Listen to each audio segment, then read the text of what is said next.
సామాజిక పరివర్తకుడు, సమసమాజ స్వాప్నికుడు కామ్రేడ్ సుందరయ్య జీవితం ప్రతి ఒక్కరికి ఆదర్శమని, సుందరయ్య ఆశయాలకు పునరంకితమై పనిచేయాలని కేవీపీఎస్ జిల్లా ప్రధాన కార్యదర్శి ఎండి ఆనంద్ బాబు పిలుపునిచ్చారు. ఆదివారం కామ్రేడ్ పుచ్చలపల్లి సుందరయ్య 39వ వర్ధంతి కార్యక్రమాన్ని కేవీపీఎస్ జిల్లా కమిటీ ఆధ్వర్యంలో కర్నూలు నగరంలోని స్థానిక బుధవారపేటలో ఉన్న కేవీపీఎస్ జిల్లా కార్యాలయంలో కేవీపీఎస్ ఓల్డ్ సిటీ కార్యదర్శి ఆండ్రా గురుస్వామి అధ్యక్షతన నిర్వహించారు. ముందుగా సుందరయ్య చిత్రపటానికి పూలమాల వేసి ఘనంగా నివాళులు అర్పించారు. ఈ సందర్భంగా వర్ధంతి కార్యక్రమాన్ని ఉద్దేశించి కేవీపీఎస్ జిల్లా ప్రధాన కార్యదర్శి ఎండి ఆనంద్ బాబు, న్యూ సిటీ కార్యదర్శి ఎం భాస్కర్ మాట్లాడుతూ, సుందరయ్య అంటేనే మచ్చలేని మార్క్సిస్ట్ యోధుడిగా, అవినీతి మరక అంటని రాజకీయ నాయకుడిగా ప్రపంచమే గుర్తిస్తుందన్నారు. అంటరానితనానికి వ్యతిరేకంగా సమసమాజం కోసం అహర్నిశలు కృషి చేసిన గొప్ప పోరాట యోధుడు సుందరయ్య అన్నారు.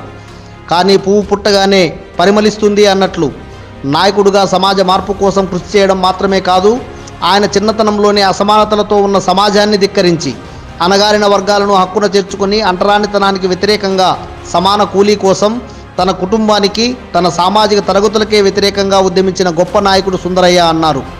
నాడు గ్రామం బావుల దగ్గర కిరాణం షాపుల వద్ద ఒకే పనికి 2 రకాల కూలీలు ఇవ్వడానికి వ్యతిరేకంగా అంటరానితనం పైన సుందరయ్య ప్రారంభించిన ప్రతిఘటన పోరాటాలే నేటి కేవీపీఎస్కు ఆదర్శమన్నారు. ప్రతి ఒక్కరూ సుందరయ్య వర్ధంతి సాక్షిగా ప్రతినబూని నేటికి జడలు విప్పుతున్న కులజాడ్యం, అంటరానితనాన్ని బద్దలు కొడుతూ అందరికీ సమాన హక్కులు అందేలాగా కృషి చేయాలని, పూలే, అంబేద్కర్, సుందరయ్యల వారసత్వాన్ని కొనసాగించాలని వారు పిలుపునిచ్చారు. వర్ధంతి కార్యక్రమంలో కేవీపీఎస్ జిల్లా ఉపాధ్యక్షులు డి విజయ, జిల్లా నాయకులు జి మునిస్వామి, ఎన్ చక్రపాణి, ఎన్ రత్నం, ప్రదీప్, కార్తిక్తో పాటు మరో 10 మంది కార్యకర్తలు పాల్గొన్నారు.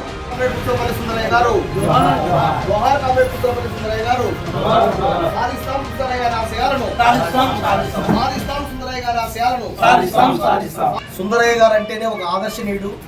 జనరల్గా మనం చదువుకునేటప్పుడు చిన్నపిల్లలుగా ఉన్నప్పుడు 2-3 తరగతుల్లో పాఠాలు ఉంటాయి. అనేది పువ్వు పుట్టగానే పరిమళిస్తుంది అని చెప్పేసి, ఎవరైనా ఒక వ్యక్తి పుట్టాడు అంటే ఆయన జన్మ సార్థకమైంది అనేటువంటి రీతిలో ఆయన పుట్టినప్పటి నుండే, పుట్టి ఎదుగుతున్నటువంటి దశలోనే మనం చూస్తాం. ఎదుగుతున్న దశలో పిల్లలంతా ఆడుకుంటూ ఉంటారు. ఆడుకుంటూ అల్లరి చేస్తూ జనరల్గా తిరుగుతూ ఉండేటువంటి పిల్లల్నే మనం చూస్తాం. కానీ సుందరయ్య గారి జీవితం అట్లా కాదు. పుట్టిన తర్వాత ఆయన పెరిగేటువంటి క్రమం కూడా చాలా చాలా ఆదర్శవంతమైనటువంటిది. మనం ఎందుకు సుందరయ్య గారి యొక్క వర్ధంతి కార్యక్రమాన్ని నిర్వహించుకుంటున్నామంటే, ఆయన ఈ సమాజంలో అంటరాంతరం ఉండకూడదు అని చెప్పి పోరాటం చేసిన వాళ్ళలో అగ్రగణ్యుడు కామ్రేడ్ పుచ్చలపల్లి సుందరయ్య గారు. ఈ సమాజం చాలా చాలా అసమానతలతో ఉంది. అలాంటి అసమానతలతో ఉన్నటువంటి ఈ సమాజాన్ని బద్దలు కొట్టాలా, సమసమాజం ఈ సమాజం రావాలని చెప్పినటువంటి వాళ్ళలో అగ్రగణ్యుడు కామ్రేడ్ పుచ్చలపల్లి సుందరయ్య గారు. అందుకోసమే సుందరయ్య గారి వర్ధంతి కార్యక్రమాన్ని మనం నిర్వహిస్తా ఉన్నాం. ఒక పెద్ద భూస్వామి కుటుంబం సుందరయ్య గారిది.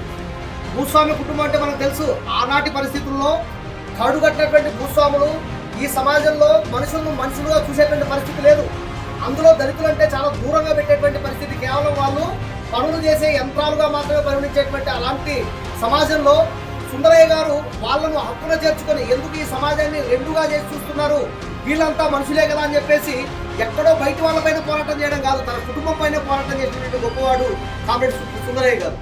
ఎందుకంటే ఆ ఊళ్ళో వ్యవసాయ కూలీలుగా ఉండేటువంటి దళితులు తమ పొలానికి ఆ రకంగా పనిచేసిన తర్వాత మధ్యాహ్నం భోజనం చేస్తూ ఉంటే, మీతో పాటు నాకు అన్నం పెట్టు అని చెప్పేసి అడిగేటువంటి వాడు. బాబు, మీరు మాతో పాటు అన్నం తినకూడదు, మీరు పెద్దోళ్ళు అని చెప్పేసి చెప్తే, మీరు తినేది అన్నమే కదా, నేను తినేది అన్నమే కదా, అట్లాంటప్పుడు మీరు అన్నం తింటున్నాను వద్దని ఎందుకంటారు, మీరు అన్నం పెడతారా లేకపోతే ఈ అన్నంలో మన్ను పోయమంటారని చెప్పేసి చెప్పేటువంటి వాడు. అంటే ఈడేం శాడిస్తూ ఆ రకంగా అన్నంలో మన్ను పోస్తానంటున్నాడు అని చెప్పేది మాత్రమే వాళ్ళకు అర్థమైంది. కానీ మీ అన్నం నేను ఎందుకు తినకూడదు అని చెప్పేసి తిరుగుబాటు అందులో మనకు స్పష్టంగా కనిపిస్తుంది. ఆ తర్వాత కాలంలో మనం చూస్తాం, దళితులు ఎవ్వరు మంచినీళ్ళ దగ్గర మనం ఇప్పటికీ చూస్తాం. చాలా గ్రామీణ ప్రాంతాల్లో దళితులు మీరు అంటరాని వాళ్ళు, మీరు ఈ నీళ్ళను ముట్టరాదు అని చెప్పేసి చెప్తా ఉంటారు. బావుల దగ్గర, చెరువుల దగ్గర, కుళాయిల దగ్గర, బోరింగుల దగ్గర దూరం పెడుతున్నటువంటి పరిస్థితిని ఇప్పుడు మనం చాలా చోట్ల ప్రతిఘటన రూపంలో పోరాటం చేసి వాటిని బద్దలు కొడుతున్నటువంటి పరిస్థితి మనందరికీ తెలుసు.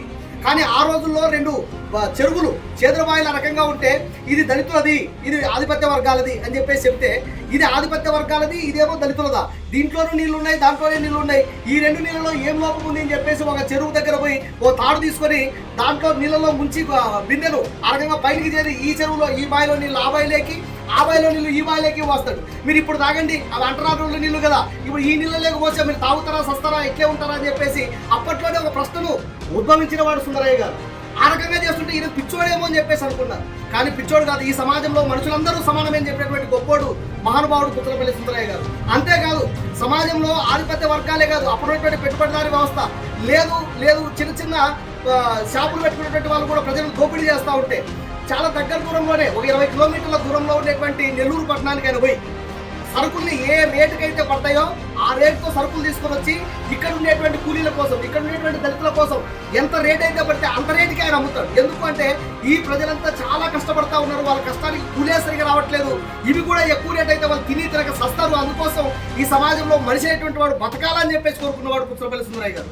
ఈ రకంగా ఏ రూపంలో చూసుకున్నా కూడా సుందరయ్య గారు ఈ సమాజంలో ఉండేటువంటి అసమానమైన ప్రజల మధ్య, అణగారిన ప్రజల మధ్య ఒక ఐక్యత కోసం, వాళ్ళ ఉన్నతి కోసం పనిచేసేటువంటి గొప్పవాడు సుందరయ్య గారు. అంతేకాదు మనందరికీ తెలుసు సుందరయ్య గారు అంటే జనరల్గా ఒక రాజకీయ నాయకుడు అనుకుంటాం మనం. కానీ ఈ దేశంలో మొదటి ప్రధాని ఎవరు అంటే మనమంతా చెప్తాం మా జవహర్లాల్ నెహ్రూ అని చెప్పేసి.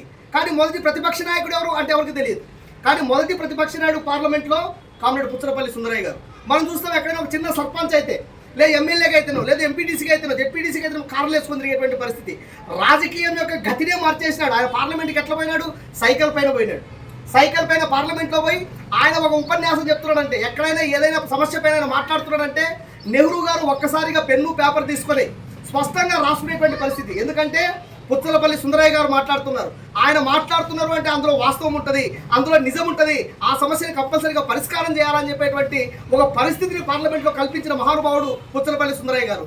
ఈ రోజు రాజకీయాన్ని మనం చూస్తాం. రాజకీయ నాయకులుగా ఒకడు మాట్లాడుతున్నాడంటే ఇంకోటి బల్ల తలచడం, లేదు ఇంకోటి అవసరమైతే బల్లెత్తేయడం, లేదా ఇంకో రకంగా బూతులు తిట్టడం, ఇది ఒక బూతు పురాణంగా పార్లమెంట్ కానీ అసెంబ్లీ కానీ మారుతున్నటువంటి ఇలాంటి తరుణంలో సుందరయ్య లాంటి నాయకుడు కావాలని చెప్పి సమాజం కోరుకుంటుంది. అలాంటి నాయకుడు చేసినటువంటి అనేక రకాల పోరాటాలు కానీ, సమాజంలో ఆయన చేసినటువంటి కృషి కానీ, సేవ కానీ మనకందరికీ ఆదర్శనీయం. అలాంటి సేవలను మనమంతా కొనసాగించాలి. ఆయన ఆదర్శంగా మనం కూడా ఈ సమాజంలో ఈ ప్రతిఘటన పోరాటాలు, సామాజిక ఉద్యమాలు, మనుషులంతా సమానమని చెప్పేటువంటి పోరాటాలు మనం నిర్వహించాలని చెప్పేసి కోరుకుంటూ ఈ వర్ధంతి కార్యక్రమానికి వచ్చిన మీ అందరికీ కూడా కుల వివక్ష వ్యతిరేక పోరాట సంఘం జిల్లా కమిటీ పక్షాన సామాజిక ఉద్యమ నమస్కారాలు తెలియజేస్తూ నమస్కారం మిత్రులారా.